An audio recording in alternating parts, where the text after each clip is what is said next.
Hey everybody, welcome back to another episode of the Carefree Black Girl podcast where we discuss everything carefree, black, and what?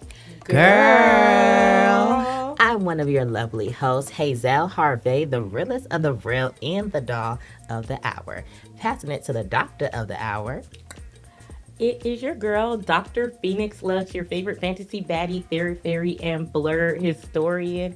And we are joined by a guest today. It's so exciting. I can't wait to interview her. And I'm going to let my girl, Hazell, get into the tea. Yes, she is not June. She is not May. But she is the lovely April Harley. Okay. Welcome, April. Thank y'all so much. It's so good to be here. Yes. Oh, yes. You are our new host of the season. How's it feeling? I am excited. Yeah. I am love what you all do. Love everything about being a carefree Black girl. I know that's right. Especially in this time we're in, it is important for us to love ourselves, take care of ourselves, and live our lives carefree. Yes. And so for episode 2, we want you guys, the audience, to get to know the lovely April. So me and the doctor, we are going to be asking a few little questions. Are you up to the task?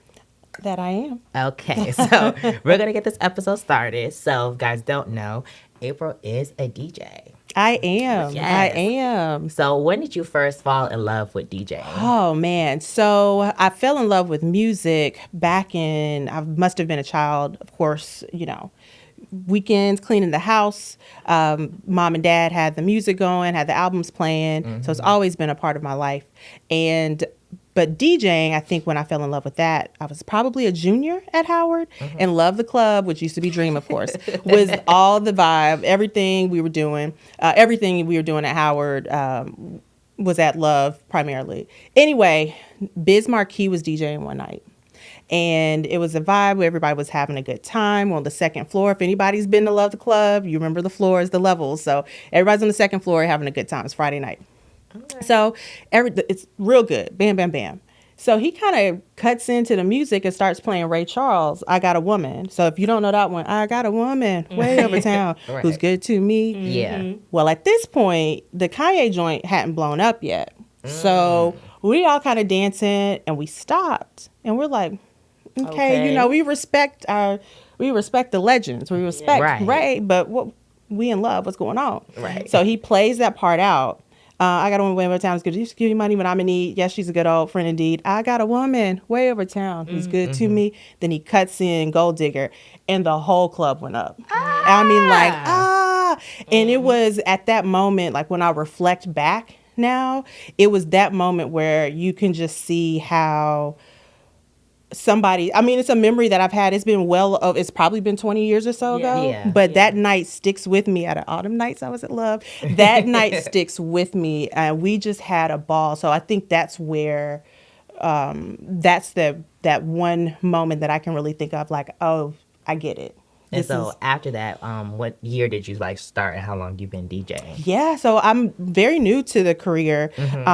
My work out of college basically has been in politics and nonprofit, but I started DJing in earnest in January of last year. Had my first set at Petra's with my homeboy Jamal. We also do a joint thing called Twin Flames, so look for that when we have those. And so I've been going ever since. Last year I had, I think, 32 gigs, 5 conferences. Booked and busy. Trying, it was lots of hard work. I believe I had 2 travel gigs, and then I have a residency. So every second Friday, I'm at Salud Cerveceria, which is the upstairs part of the Salud bottle shop or beer shop in Noda. And for those of us who've been here in Charlotte for a while, it used to be the Wine Up right there. Okay. Yeah. So make sure you check my girl out. But I did hear a little peak of the nonprofit in the organization. So how did you start your journey in nonprofit? Yeah. So I'm from Charlotte, North Carolina, born and raised here, CMS schools. Both of my parents moved here in 79, taught their entire career. And so, did schooling, went to Howard University. It's my heart. I love my alma mater. And then after that, I ended up joining. I did a job. I worked at a nonprofit in New York City, first out of college, my first job out of college, and then ended up being on the first Obama campaign. So started that in May of wow. 2007 as a fundraising assistant.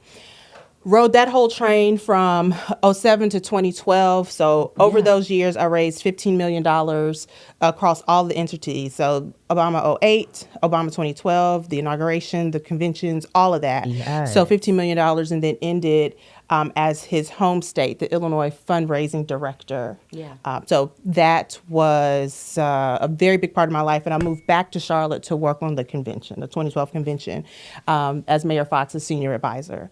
So from there, ran my own small business doing fundraising. And that's when I transitioned into nonprofit. So I became the North Carolina executive director of an organization called the Nurse Family Partnership, which worked with first-time moms at that point, all moms now, That's who good. are have challenges. Yeah. That could be monetary, that could be just across the spectrum.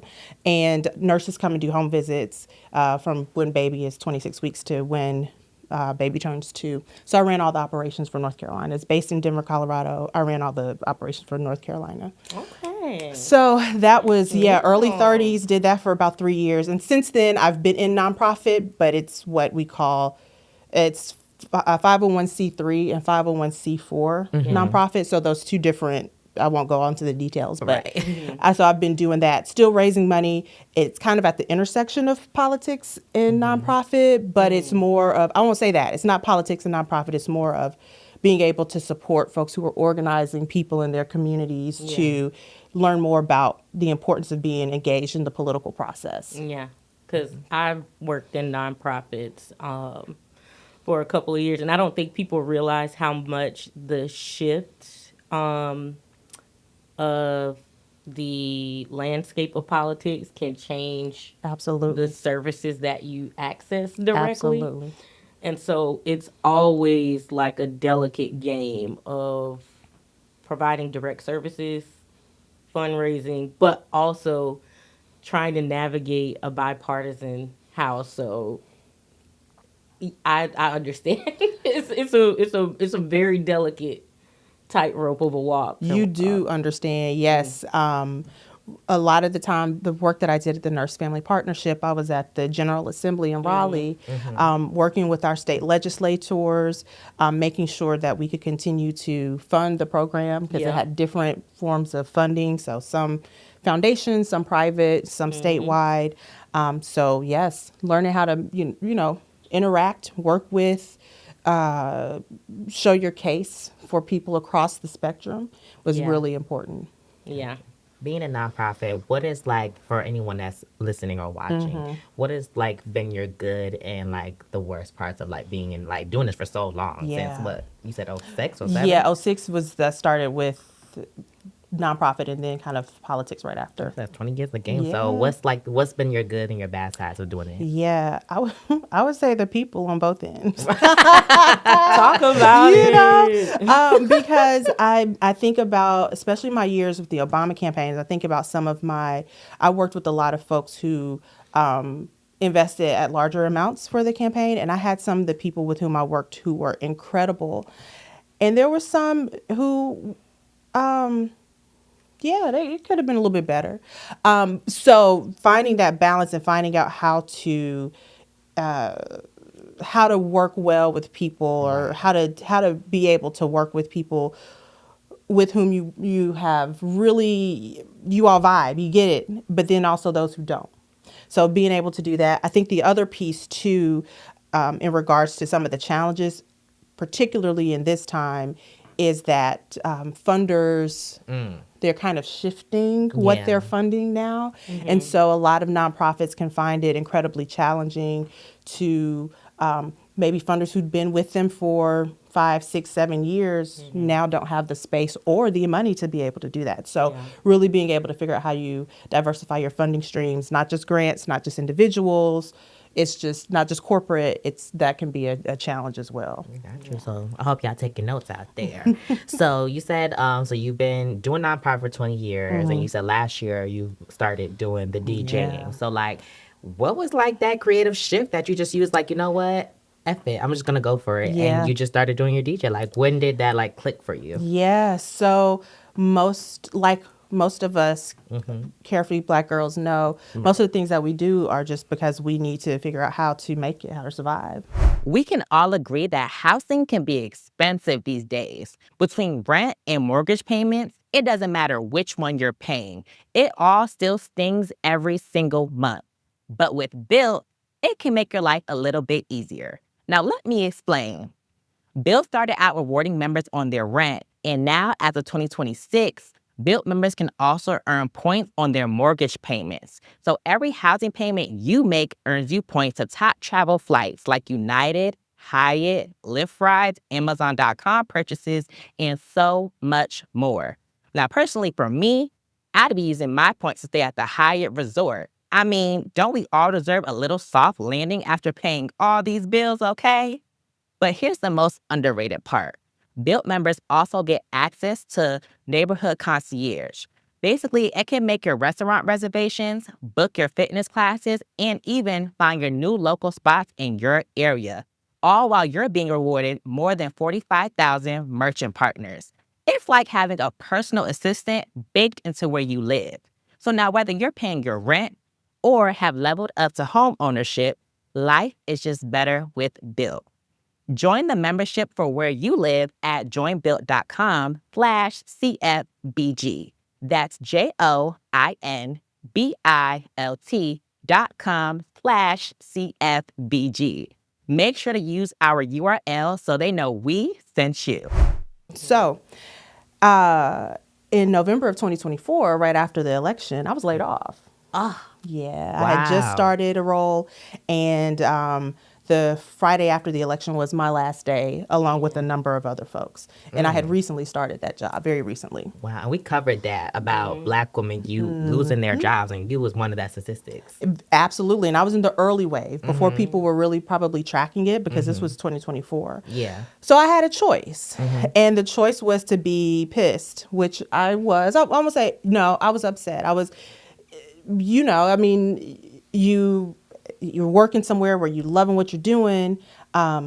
Anyway, I had a choice to make, and I could stay upset or I could do something different. And I was like, okay, this is a time for me. I've got time now to be able to go into what I love, something I've always loved. Yeah. So I went to Backspins. If you're in Charlotte, check out Claude with Backspins. Amazing. I had started learning how to DJ with him in about 2016, 2017, when he was with another group. And then I had the time, went back to Backspins, touched up all of my DJ skills, and then started working with people I knew, using the skills that I learned from my fundraising, in particular for the Obama campaigns, those relationships, used those to start booking. That's good. So, yeah. So again, like, a couple of things I do want to say about that is Preach it. It is important to all of my folks out there. It is really important to make sure you're saving, because the reason why I was able to have that kind of flex to be able to do it, because I was applying for jobs in this process too. Yeah. Couldn't get anything. But I had something to fall back on to keep me, to be able to keep my place, all of that. So whatever you can do, if you can save, even if it's like $2, $5, whatever it is, start that second bank account. If you got direct deposit, go ahead and set it up that whatever amount you can do that makes sense, that it goes straight there. You don't even see it, because if we don't want the time to come, but if the time does come, you got a little something there to help take care of yourself. So that's incredibly important. And it's been stressful. So my hair broke off because of the stress. Wow. So, and I have a wonderful stylist who's been working with me on that. So I want to just be honest, like it's been amazing to be able to have this opportunity to be able to do this that I love. But I also want folks to understand it does come at a cost. So it's important to know, make sure you're saving, find ways to make sure, if you can, to de-stress. I think during that time, if I had maybe just taken more walks, I don't know, just, other outlets to help, I think that would have been helpful with the stress of just having a life shift or uproot. Clinical aside, speaking of outside, there is evidence-based that even if you can't go outside, if you look out of a window and you see nature, it improves you. And then there's actual real benefits that people have seen from chronic illnesses in their blood tests and their results that if you put your feet in the ground, grounding is real. So get a little bit outside. So we really should be touching grass. She really should be Yes. touching Okay. grass. I should have been Yes. touching grass. One with nature. Yeah, I really should be touching grass. I'm glad you said that in a circle back where you said you were in the early wave. That's the thing with research, and that's where my frustration is. By the time the statistics roll out to the public, we like 3 to 5 years behind. Right. So we get the information, and then once we get the information, it's where history repeats itself. People are kind of just like reacting instead of being proactive. Right. So I'm glad you were able to navigate. And you talked about entrepreneurship, which has kind of been like the lifeblood for a lot of Black women who were in that 200,000 that left. Right. We had a lot of growth in entrepreneurship. So I'm glad you also said that, your skills from, nonprofit and politics helped with DJing, because I was going to ask, do you ever see those two intersect in a way that people might not realize that they do? Yes. So one thing is about the booking. So I don't have management. So I'm booking myself. So everything. Right. So what I've been able to do is, let me back up. The relationships I've built over the years are not transactional. Like I Yeah. truly care about people and I love learning about people. And so I've built very strong relationships over the years. So when it came time for me to start figuring out how to book, I went to Perry, who runs Petra's, and was like, hey, kid, can I do this? And he was like, absolutely, let's figure it out. So really pouring into people. Yeah. Again, not being transactional, Right. but pouring into people is helpful. The other thing that I feel has been really, I've been able to see in both of those worlds. So a lot of the work that I did on the Obama campaign was planning events, planning large fundraisers. So one of my biggest fundraisers was the one that kicked off the 2012 campaign at Navy Pier in Chicago. We had 3 different sites, did all of that. So when I DJ conferences last year, in I think June or July of last year, I was able to DJ the NAACP, their convention here in yes, Charlotte last year, the national one. So that was really cool. And the other really cool part about it was because I have so much experience with doing events, knowing, okay, here's when the principal's coming out, we've got to make last minute changes to the script, that kind of thing. I was able to just fold right into the production team and just be able to play people on and off the stage. Just those that knowledge of having those experiences of putting on events allows me to think about what DJing looks like, especially for conferences, what it looks like when it is not just me providing the vibe or the music, but I'm a part of the program and I'm Yeah. helping the program run. So I think Exactly. those are the ones. Yeah, and I know, like right before we shifted a little bit, you said you're happy to do this. It does come at a cost, and you were finding a way to kind of manage the stress. So how did you pay that cost, but also still remain a carefree Black girl? Yes. I'm very fortunate to have both of my parents, and my parents, I live very close to them, about 10 minutes away. So I'm able to go visit them when things are just maybe a little bit rough. I've also got my brother and sister-in-law. I have an older brother, and he and my sister-in-law live in Maryland. And so, having people as outlets, which, is really important. Yeah. Just somebody who, will listen to you is really Yeah. key. I really enjoy just practicing just either for sets or just practicing just in general, just to get better. And also this has pushed me to listen to more music. So new music. So that's been great. And then one of the really great things too is I've gotten back into reading. I used to love to read. I'm an English major. I majored in English at Howard.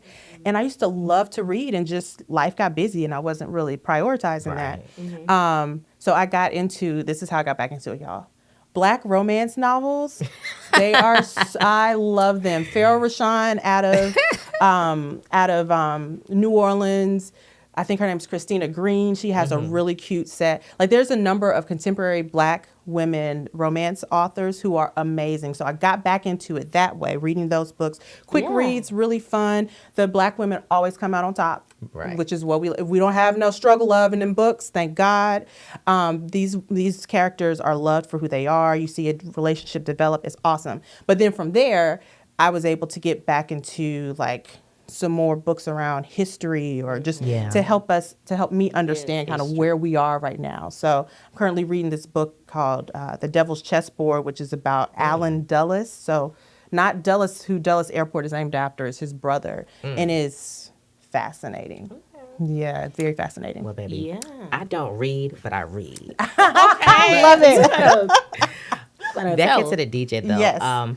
What does being a DJ, especially a Black woman DJ, mean to you beyond just like playing music and catching a vibe? Yeah.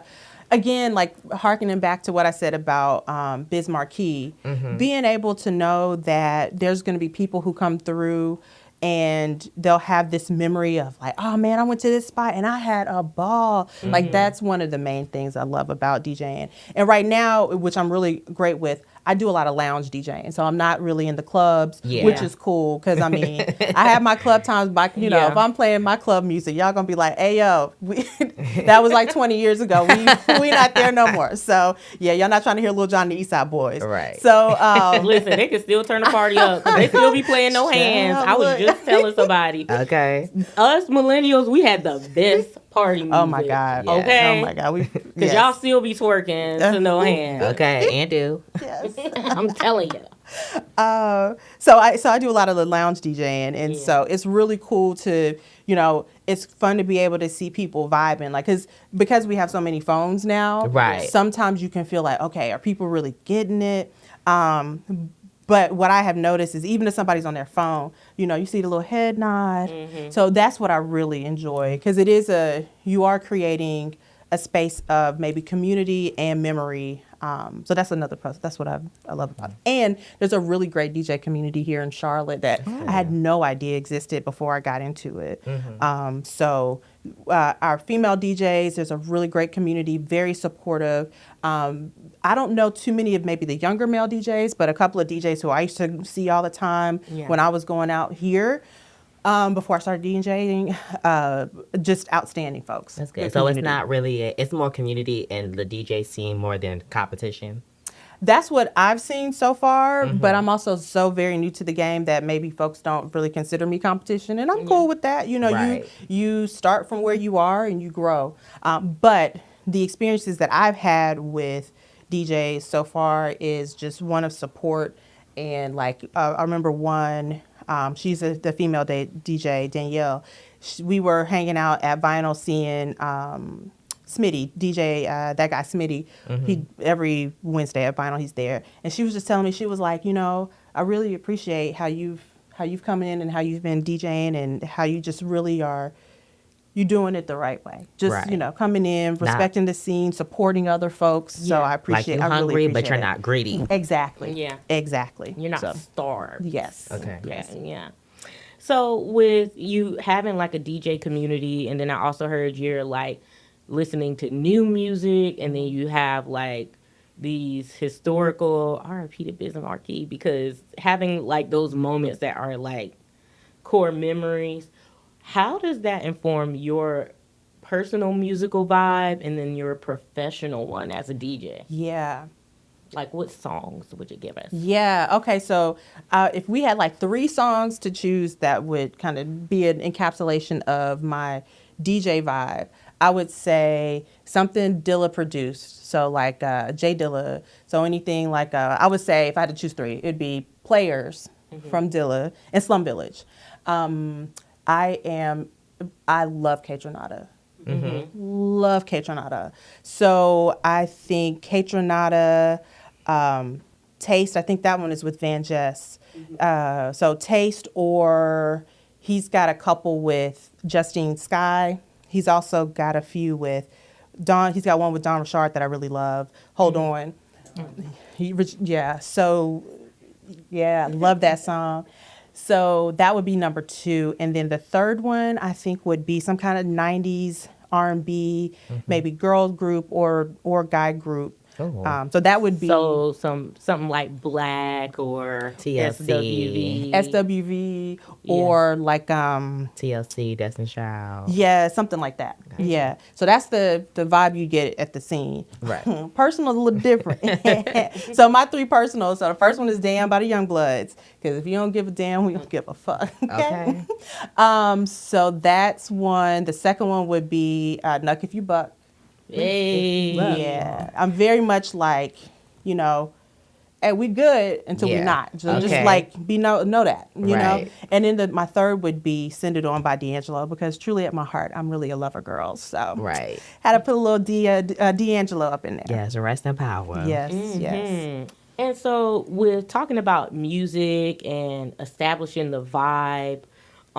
Music has become kind of polarizing when we talk about the art versus the artist. Yeah. So how do you navigate that as a DJ? Do you still play problematic people who are popping? Do you have a certain alignment of I don't play any problematic people? How do you navigate that in this current landscape? Yeah. Well, I mean, I will. You're not gonna hear no R. Kelly at my sets. Let's be very Okay. clear. Okay. Fuck R. Kelly. Yeah, thank Okay. you. And I say I'm gonna start with that because I will never forget reading the D. Regatta's article about that whole situation. This was Village Voice, probably 2013, and seeing that there was a pattern that existed Yeah. that was causing harm to Black women and black girls. Yes. So primarily Black girls. So, and then the music reflected that. So I Yes. can't do For that. me, speaking of him in particular, again, fuck R. Kelly. Because people are like, oh, I separate the art from the artist, but I always imagine if you ever looked at any of the documentaries or cared about the victims at all, some of Yeah. those songs he manipulated them with, like, oh, this song is for you. He Yep. writing. So when I hear it, all I hear is him singing about girls, and that just I don't care how he tap them drums or tune his voice. It doesn't. It's a wrap for me. So I'm very glad to hear that with artists that are, I will say, less controversial, Right. but polarizing Right. in some of their choices. Yeah. Do you play them? Because can I say, yeah, I know, like, let's address the elephant in the room. Like, especially because you're in politics. Yeah. And with the recent, like, stuff that's going on, especially, like, with Nicki Minaj, like, would you still consider playing Nicki Minaj set, considering for, like, what she stands for? Well, I'm very fortunate because I never got into Nicki Minaj, so I Okay. wouldn't be playing her anyway. Right. But even if I did, if I had gotten into her, probably not. It's a yeah. Do we want to do? Hey, Sam. One strike. Let me stop. I'm just like, No, I know. I got Okay, you. I got so you. do we want to spice it up? Because we And could do get it. local. yeah, what's local? The baby. Oh. Oh yeah, nah. I mean, God bless him. But no. But what I'll tell you, like the ones who are, is like fine line for me, and why I have to always understand everything's a gray, not everything, but a lot of things are gray area. Yeah. So what I might choose is not what everybody else would choose, except for the R. Kelly thing. But Erykah Badu done been in some mess as of late, regularly, not as of Yeah. late.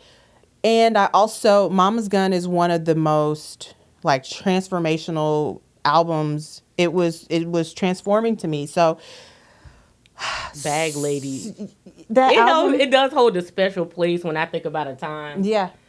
in my life where I felt like I was carrying so much. That's why I say she's like a problematic auntie. I can't say I'm gonna cancel or dislike her, but sometimes it's like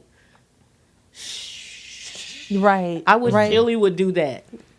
So it's some who it's like, okay, I'm probably gonna play them. I might have some problems with them, but there's some that are hardliners that it's not gonna happen. It's just Yeah. not gonna happen. But again, it's one of the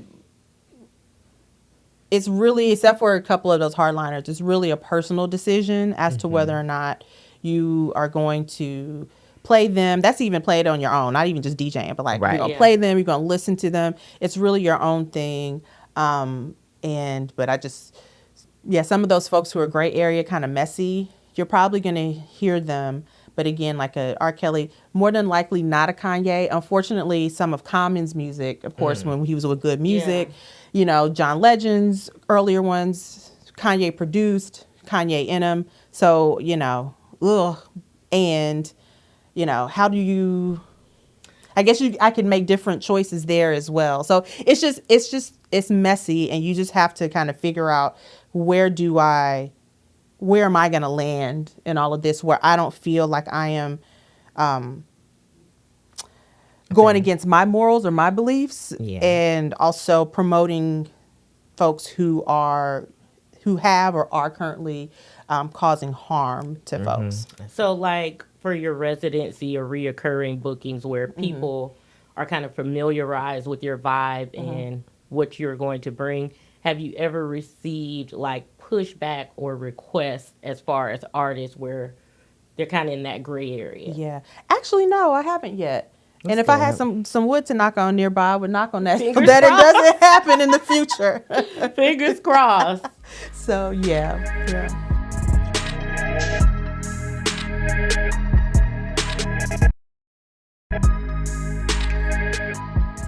Okay, so you know the Carefree Black Girl podcast Yes. also is adjacent to the Carefree Black Girl cookout. Ooh, yes. So, if you were to put a set together or establish a vibe for the cookout to introduce yourself to the community, to the girls, to the femmes, to the thems, Yes. what would be your top 3 songs that you would want to set the tone? Okay. That's a great question. Dang, I don't want to reuse some of the ones from earlier, but definitely I want to have like a Kaytranada type vibe with like with Taste or any of her Justine Skye or Rochelle Jordan that he collaborates with. I would also have. Mix with Tidra Moses was good too. Oh, I love it. I love that one. Yeah. Be Your Girl, the Kaytranada remix. Oh, one of my favorite transitions, sidebar, one of my favorite transitions is playing Kaytranada's remix to Tidra Moses' Be Your Girl, and then bringing in Beyonce's Energy. Love that. It's a fun transition. Such a fun transition. It's one of my favorite ones to do.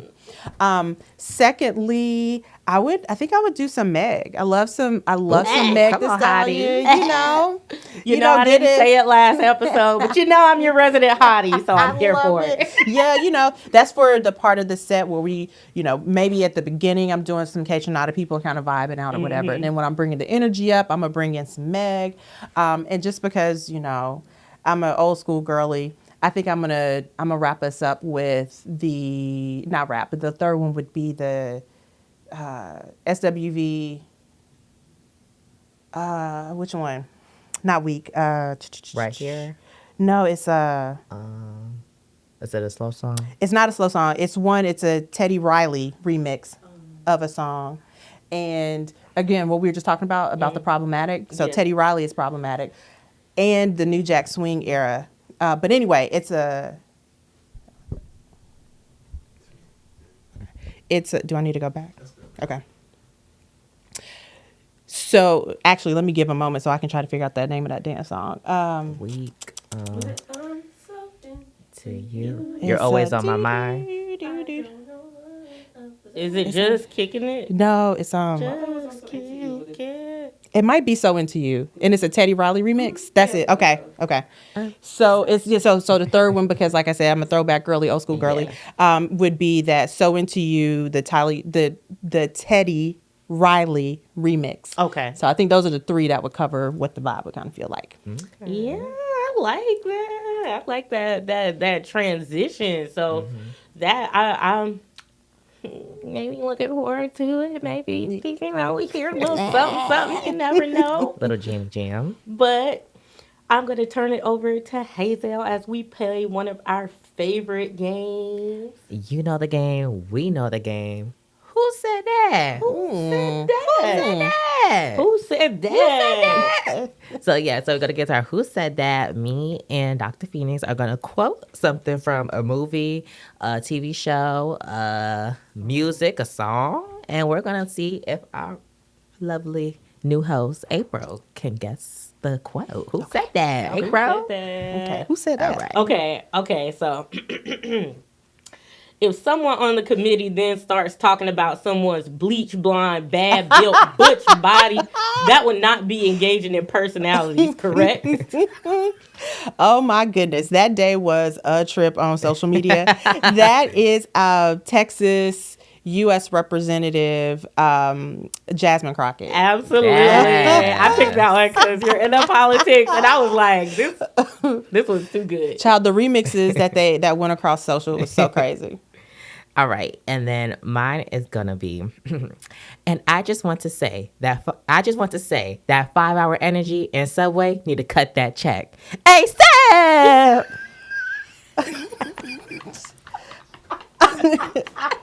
Oh my God. So that way, do it again for me. And I just want to say that 5-hour energy and Subway need to cut that check. ASAP. I don't know who this is. Okay, so I chose her because she's a singer, Okay. and we just talked about her in the last episode, the last episode we just filmed. Yes. Singer. She's really known right now. Okay. She's getting her things right now. Very current, like this week. Her name has been hitting the news and the blog. She's current for something good. She's being honored. For something good. Yeah, Okay. she's being honored somewhere in Hollywood. Oh, The vocal Bible. The Vocal Bible. Brandy. Yes, Thank you. I forgot what the story behind that was, but I was just like, I need to use a Brandy vocal stem. And she was like, they need to cut that check. Love it. That do you have one for us? Like, you want to drop one? Drop a little gem that you think on top of your head. You can pick a song lyric. Well, actually, I love old school. I don't want to say old school, but the original seasons of Real Housewives of Atlanta. Oh, okay. we- So let me do a. we should be good at Yeah, this. let's do a Real Housewives of Atlanta. Okay. A fashion show with no fashions? How dreadful. Damn, I forgot his name. Dwight. Dwight. Yes. Yo, that is one of my favorite quotes. Like I really do be saying how dreadful the fuck. No, when he also said, he was like, and what do you call a fashion show with no fashion? Nothing. Yeah, shout out to Real Housewives of Atlanta. Real Housewives of Atlanta is new season. It's premiering tomorrow, Sunday, April 5th. So make sure y'all tune in to the new season of Real Housewives of Atlanta. And that has been our game of Who Said That? Not me, but you said Who it. said that?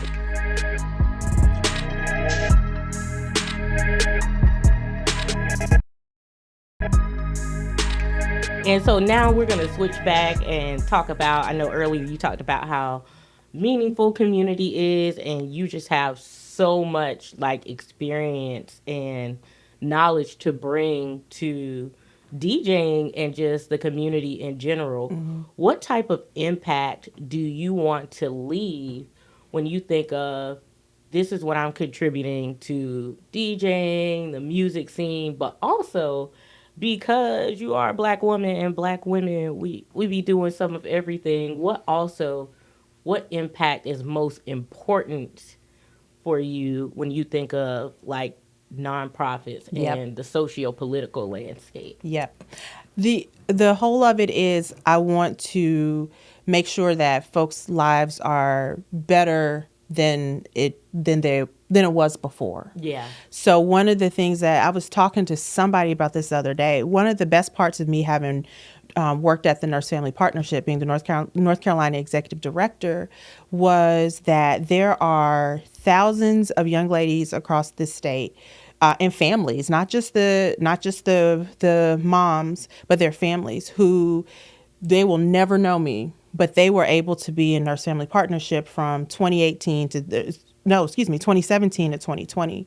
And they were able to receive the support that they needed.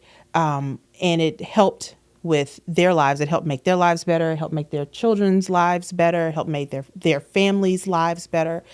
So knowing that I've had that kind of impact, even though if I'd never meet any of those moms or those families or those children, it's that I know that I have made an impact in that way. Yeah. So that's what it really is for me. What is it that I can do to make somebody's life better or easier or something along those lines? Yeah. How does that translate when you think about DJing? Like, how does that like value and that alignment translate into the work you do with DJing? Yes, joy. It's very important, and in particular in these times, for us to be able to have moments of joy. And so music brings so much joy to so many people. And so being able to go in a space, if you're having a rough day or you're having a good day and you just want to celebrate, you just want to be somewhere and just want to hear some good music, and you leave wherever I'm DJing and you just feel better, that is making an impact as well. It is. We're here because that is my bread and butter. Joy is resistance. Joy is healing. And I say it all the time. Joy is fundamental to our survival. Absolutely. Especially in like this time where people is like, the world is ending. The world is on fire. The world has been on fire for a long time. So we have, we're truly phoenixes, because we always come out anew. We've done the Harlem Renaissance. We created R&B. We created so many musical genres. We created so many dances, so many practices. And every time the world's been on fire for Black people. So I am so glad that you are actively engaging in not only doing something that brings you joy, but like shares the joy with community. Right. And I hope I can challenge our listeners to do that. Like, your joy should be communal.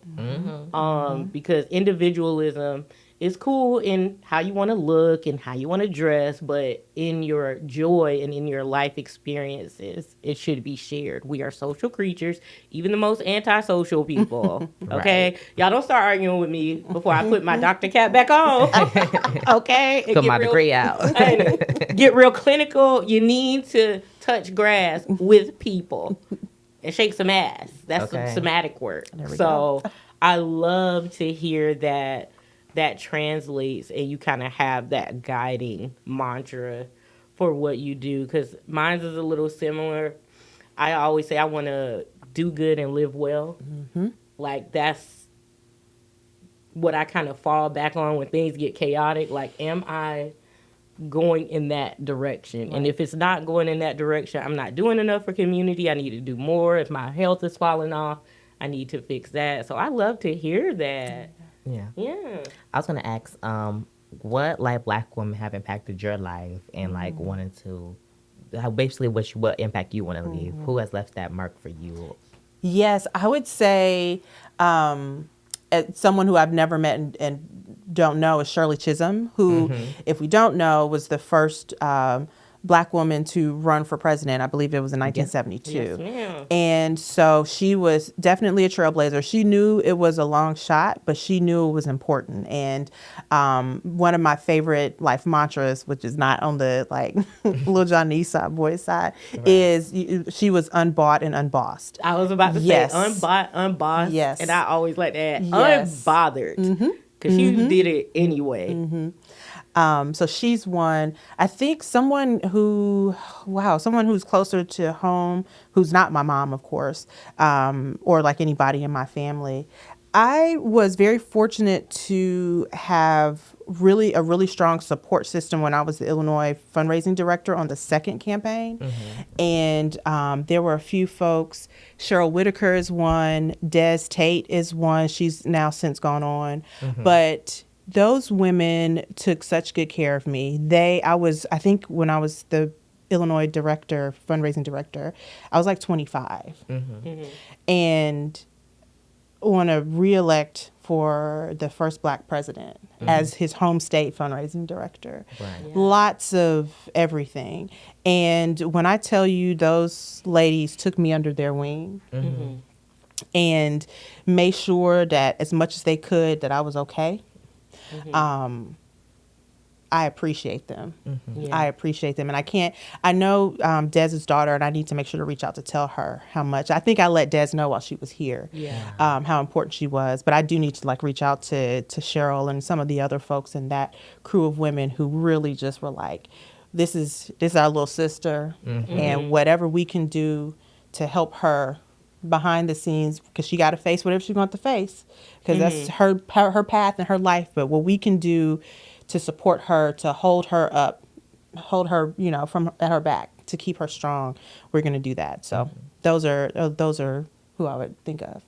And you like to read, and we was just talking about it on the last episode about Brandy's memoir. If you had a special story to share in your memoir, especially like during the campaign and stuff, like what would you share during that time? Like what would be like a special moment, a chapter you would share? Yeah.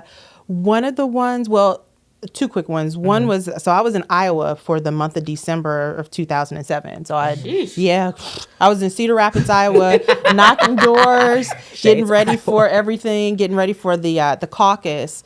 And I did not want to go because I was like, am I going to be the only one up out here? You know what I'm saying? And I mean, I kind of was. There was a few more of us, but I learned so much about people in that process. I would knock doors, had real conversations with folks. Folks had real questions about, then Senator Obama. They had real questions, like not just, oh, we like him, he's great. Yeah. And so I was having conversations about like all kinds of topics at people's front doors. And then when they came to the elementary school, it was the caucus location, they come in and sign in and be like, hey, April, it's good to see you. And I was like, wow, this is crazy. So that's one I would write about. And then the other one would be one of my favorite events was when I did, it was around then President Obama's birthday in August of 2010, I believe it was. And the person the home that we had it, the private event that we had at a home, it was a donor who at first we weren't really like seeing eye to eye on things about how we were going to set his home up and things he might need to move, because of Secret Service, because of White House advance, all that kind of stuff. And it was just, and so in my mind, I was kind of like, privileged guy, whatever, he don't want to listen, and I'm trying to work this out to make it work.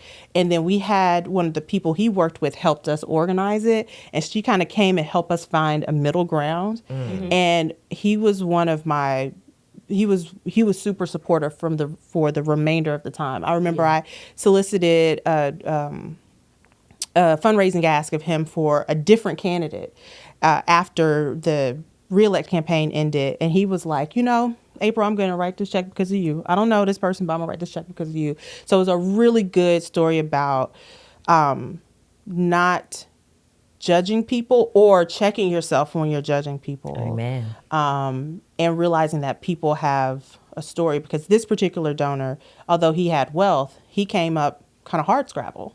That's and true. he had been able to work his way through everything, and he was where he was because of that. He didn't come from family wealth, which in my mind I thought he maybe had. Right. So it was just, that's a really good one about just making sure you'll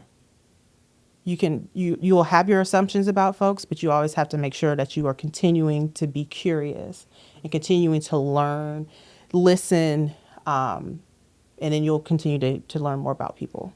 This just made me think of like the funnest thing. This is very serious, but we was talking in episode 1. Kwana got to come up with her tagline. I actually have two. I thought about it. It should be crazy, sexy, cool, or it should be body T, because y'all should see that body when she be walking. Body T, body gorgeous. So you should just think about it.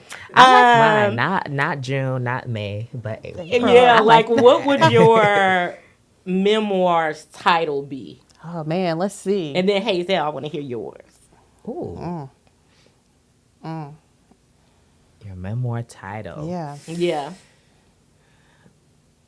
My memoir title. That's a great question. What would be yours? Because Yeah. this is hard. Me? feel like- Oh, it's easy. Fat, What? black, and loud. Oh, fat, black, and loud.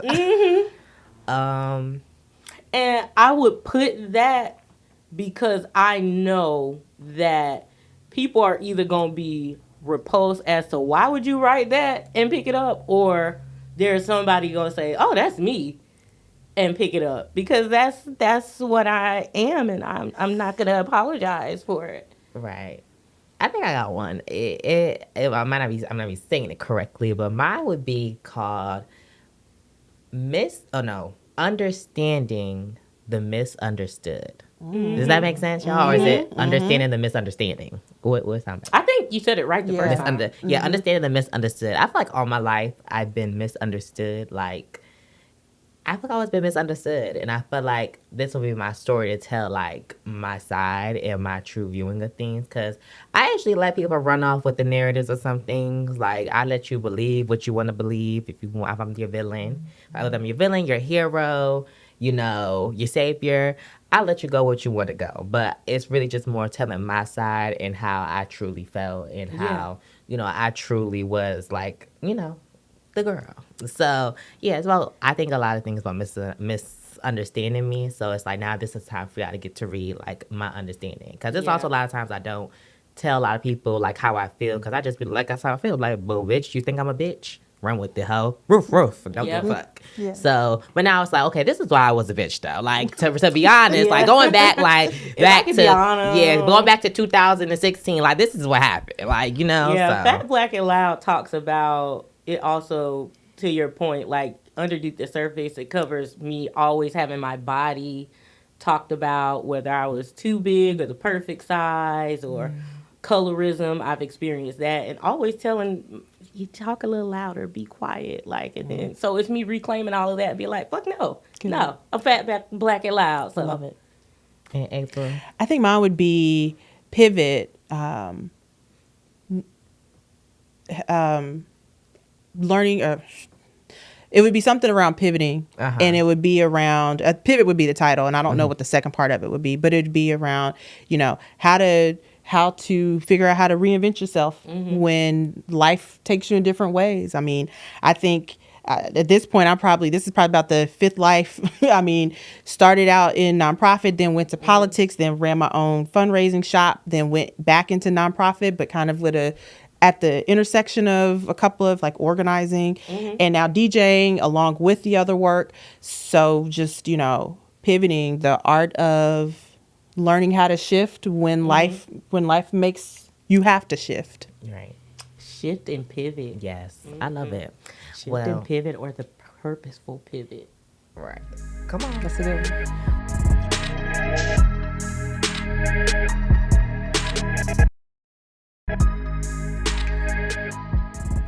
All right, so to wrap up, first we want to thank you, April, for joining Thank the you. CareFree Thanks, Black Girl y'all. podcast. I'm excited. We are still looking for a number 4. So if you are Gen Z like me, come holler at the CareFree Black Girl. Make sure you DM us on CareFree Black Girl Inc. or you can hit up our producer, Quana, at Quana MC. It's been your girl, Hazell Harvey. Hazell Harvey on all platforms except TikTok. Hazella Harvey. Just an A right in the middle. Make sure y'all follow me for all beauty brands and, of course, Ballroom. Passing on to the doctor. Okay, and it's your girl, Dr. Phoenix Lux, your favorite fantasy baddie and Fairy. You can find me at Phoenix Lux on all platforms except Instagram. You can find me at Blurry Love. And do I need to stop? Yeah. Okay. You can find me at that part. Okay, you can find me at Phoenix Lux on all platforms except Insta. It's Blurry Love. And if you are a Black woman or fembe and you are looking for clinical care, I am now licensed in North Carolina, South Carolina. I offer coaching nationally. Follow me at the Care Salon. I'll see you there. And passing it off to, last but not least, our new host, April in April. I love it. Y'all see how we did that? April. Thank you so much, y'all. It is so great to be here. So, April Harley. My Instagram and Threads is she's, so make sure you have the S on there, _a_. _plus. Kind of long, but that's also my DJ name, DJ She's A plus, because I'm top tier, baby. And I mean, are we still doing Facebook? I have a Facebook page. I'm on there every now and then. Right. And I think that one's like AP Harley with 2 E's or something like that. But if you really want to find me, Instagram and Threads is where I am. And make sure y'all book my girl. Thank you. You need an event, book my girl. Okay? Thank you. And that wraps up Carefree Black Girl podcast, season 12, episode 2. Make sure you follow us on Instagram at the Carefree Black Girl Inc. and join us on the conversation on Twitter at #CFBG Pod. And if you're in Philly or close in the East Coast area, you know the Carefree Black Girl Cookout is on tour now, and we will be in Philly May 24th. See y'all there. Later. Bye.